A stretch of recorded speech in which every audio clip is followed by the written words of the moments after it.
You have reached Wrestling WWE Review. I'm your man, Steele, and today I'll be reviewing from WWE Superstars, Stone Cold Steve Austin.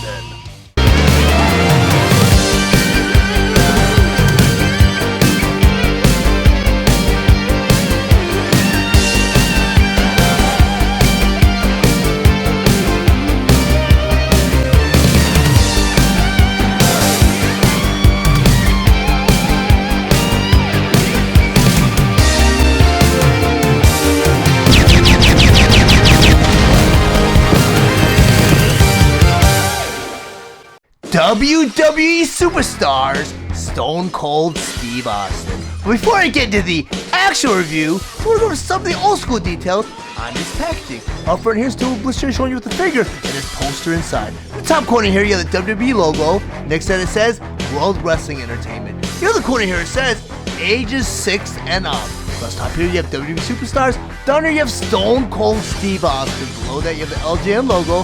The other corner here, you have the Mattel emblem, and across the bottom here it says Stone Cold Steve Austin poster inside. Back of the packaging here, on the very top you have the WWE logo. Next to that you have a holographic sticker that says official licensed product. Down here you have WWE Superstars, and below that you can collect them all. Up here you have World Wrestling Entertainment. Next to that you have the LJN logo. Down here it says you can cut and collect all the WWE Superstar cards. Below that you have Stone Cold Steve Austin Superstar card, which reads WWE Superstars Stone Cold Steve Austin. The sound of shattering glass means that Stone Cold Steve Austin is making his way to the ring to take care of business. The brawler from Victoria, Texas raises a few ice-cold Steve Wises for the working man before he knocks out anyone standing in his way with a devastating Stone Cold Stunner. Real profile shot of Stone Cold Steve Austin will let you have smash him, slam them, wrestle them, you can collect them all. Down here, cross up all the other available figures. Down here, Mattel emblem, and next to that it says, empowering generations through play. LJN WWE Superstars, Stone Cold Steve Austin. Stone Cold Steve Austin was released August 10th, 2026 with the suggested retail price of $24.99 and is available exclusively at Target. Stone Cold Steve Austin was released along with the other LJN WWE Superstar Wave 2 figures, the Ultimate Warrior, Jesse the Body Ventura, and King Kong Bundy. Stone Cold Steve Austin is based on the original design concept from the 1980s LJN Superstars toy line. This figure comes with his own poster designed in the LJN pack-in poster art style. Stone Cold Steve Austin stands 8 inches tall and he is meant for fans ages 6 and up.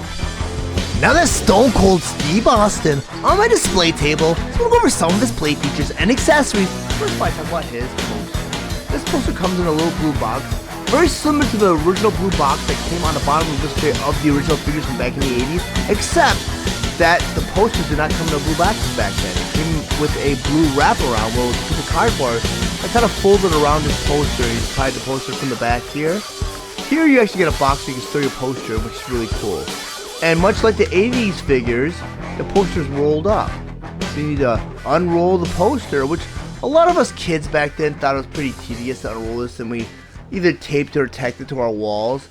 But it's a cool little poster based on the original LJN figures from the 80s. Where you have WWE Superstars on top, and we all know that over time WWE did have a name change logo from WWF to WWE. And up in the top here you have World Wrestling Entertainment. Originally it was called the World Wrestling Federation. And that's only changed at least to the top of the poster here. And now we all know Stone Cold Steve Austin was not in the original line, but that was way before he became Stone Cold Steve Austin. But I do like how they based the designs on the original LJN figure, which is really, really cool. So if Stone Cold Steve Austin was around back then, this is what his poster would look like, and that's what his figure would look like. But what's really cool too is they have the main event, and they have the background here that's very similar to the original poster. We also had a picture of the actual figure, and you have his logo on the side here, which is pretty much the standard in the original poster. Bottom here, the LJN logo, which I'm very surprised that Mattel was able to secure the right to use that logo. So I'm wondering if they either bought the company or just bought the logo. And of course you got the Mattel emblem next to that, which wasn't on the original poster, but you have to throw it on because Mattel is producing these figures now. I'm going to put this poster and put it off to the side.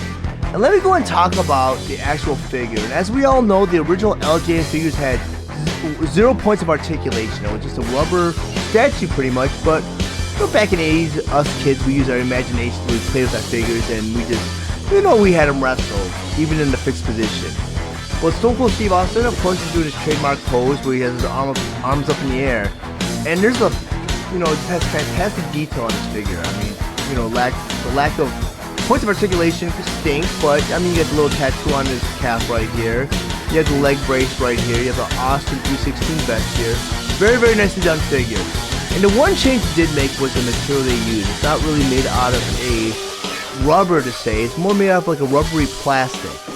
And I can see why they did that, because there was a lot of issues with the original LJN figures over time. I mean, those figures weren't meant to be collected back then. You could collect them, but I mean, they didn't think that people 40 years later would have these on their shelves still. But what happened with the LJN figure is the paint and the rubber for some reason did not mix well. For some reason the paint never felt dry, and the rubber or the resin, whatever they used as a material for the original figures, either felt sticky or never felt like it was dried or complete. It had that weird resin smell to it. And if all you guys remember back in the 80s when you opened up one of these figures, it had that smell to it, which is very nostalgic. And even to this day, it's very hard to find a figure where the paint is complete and unscathed. I mean, the paint just really stayed on. And even when I had my collection, because I bought 2 of each, because I was kind of a nerd back then, where I would buy one where I played with one and I would keep the other one in his display or in his package.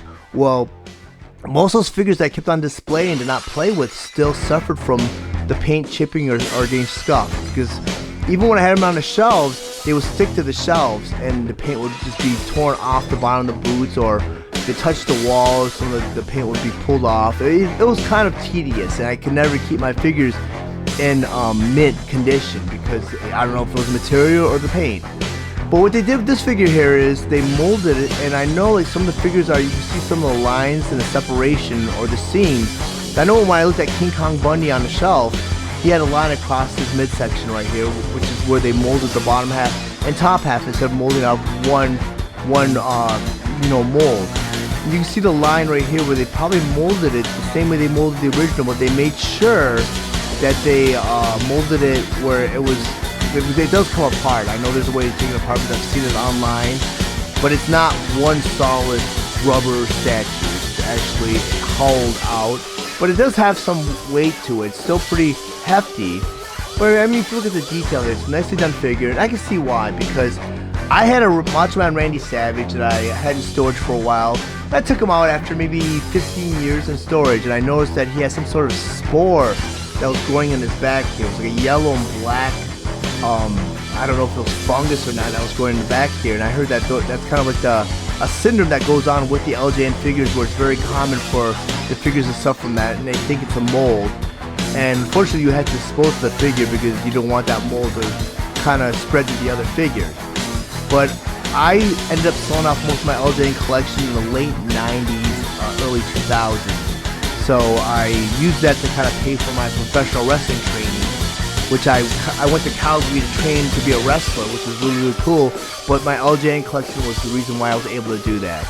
But now, with Mattel releasing these LJN figures again, I can kind of bring back that collection and figures that I've never had. Like, I've never had Ultimate Warrior, Jake the Snake Roberts, which I'm very excited to have in my collection. And it's very nice that they scaled these figures the exact same scale as the original figures, so I can almost go back and rebuild my LJN collection.